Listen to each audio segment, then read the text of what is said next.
In this video we're going to be taking a look at the F0.95 35mm lens from Brightin Star. Now we're going to be taking this out on the streets of London, doing some street photography and fully putting it through its paces to see whether it's worth considering. But first let's have a closer look at the lens, and straight away we can see that the lens is mainly made from a metal construction with a nice weight to it. Now the lens is made up of 11 elements in 8 groups and comes with 12 aperture blades. Well, it's worth noting that the lens is missing any type of weather sealing. Now on the lens we obviously get a focus ring, and we also get a manual adjusting aperture ring. Now the aperture ring comes with a nice stiffness to it, which means you're not going to accidentally rotate it, and the focus ring has a really nice smoothness to it and feels a lot lighter than the aperture ring. So yeah, the build quality of this lens seems very decent, but that's enough of the technical wiffle waffle for now. Let's head out on the streets and see how this lens performs. So we made it to London with the Brightin Star 35mm f0.95 lens, also known as the Night God. Let's go see what we can find. Now we've got the lens paired up with a Sony a6700, and it feels absolutely perfect with good weight distribution. Now because this is a manual lens with manual aperture and manual focus, the only things we can control from the camera are its shutter speed and ISO. So let's see how it gets on. And my first impressions are okay. I wasn't expecting this level of quality from this lens, especially when I tell you the price point later on in the video. I think you're going to be pleasantly surprised. And yeah, even though we're not pixel peeping the photos just yet, I'm going to say that the level of detail and clarity from this lens and camera combo is absolutely spot on. I'm not sure what it is with manual focus lenses, and as this one has also got the manual aperture ring, it feels really organic and raw and like you've actually taken a photo. There's something very satisfying and rewarding from not using the automated functions built into your camera.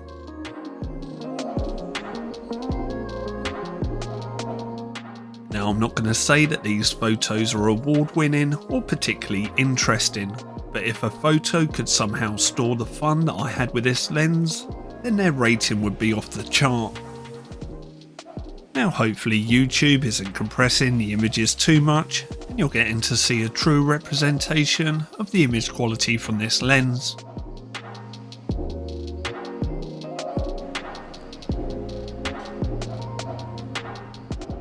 So yeah, let me know your first impressions, what you think to the optical quality of this lens in the comment section below.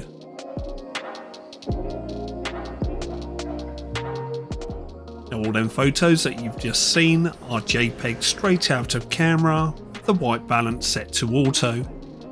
Now my speed of focus with manual focus lenses, I'm happy to admit that I'm not the fastest. I do need my subjects to be still, and even then I can be slightly off with the focus. Take for example this shot here. Whilst it looks like it's almost perfectly in focus, if we zoom in, I very slightly misfocus on the gentleman's face. Yep, I definitely need my eyes retesting, but luckily we have Photoshop for these situations. Ah, there we go, perfectly in focus. Right, I've gone slightly off track with this lens review, so let's get back to the question that everybody wants answered. What's this lens like at f0.95? Well, it absolutely obliterates the background or foreground or any part of the photo that we don't want to be in focus. It's also worth me pointing out that the minimum focus distance of this lens is 37 centimeters, which is actually pretty good for this focal length. The bokeh balls produced by this lens are also very good, and the bokeh itself is actually quite pleasing. Right, before we go any further, I think it's time we took a closer look at the lens's optical quality. Starting at f0.95, we can see that the center sharpness is good, but it does have a slight ghosting or softness to it, but it's still decent. If we go to the far corners, we can see we're getting a slight smearing effect, but again, nothing outrageous. Stepping down to f1.4, we get a slight improvement in the corners. Then at f2, we get a noticeable increase in contrast and sharpness. Then at f2.8, we get another increase in corner sharpness. And then at f4, this is the sweet spot for this lens, and corner sharpness and center sharpness is absolutely fantastic. It remains like this at f5.6, f8, and even at f16 it's more than acceptable, even though we're getting slight signs of diffraction.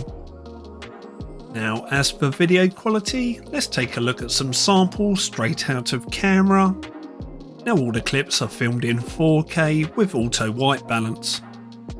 Now these video samples were recorded at 50 frames per second, and I have slowed them down in post to 25 frames per second just to make it look a little bit more cinematic. Again, let me know what you think to the optical quality in the comment section below.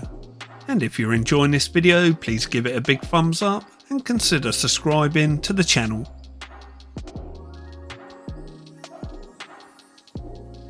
So what's my final verdict and conclusion then to this lens?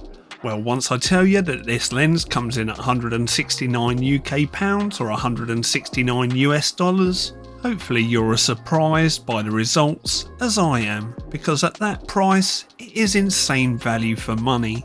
Okay, it's a completely manual focus lens and it doesn't come with inbuilt stabilisation or autofocus, and it's also missing any type of sun hood and weather sealing. But when you factor in that this is actually a usable F0.95 lens for 169 UK pounds, 169 US dollars, it's also tough and very durable. I'm not sure in what areas I can mark it low. Okay, you're going to get a little bit of chromatic aberration when it's wide open, and you may get a little bit of flaring due to it not having a sun hood.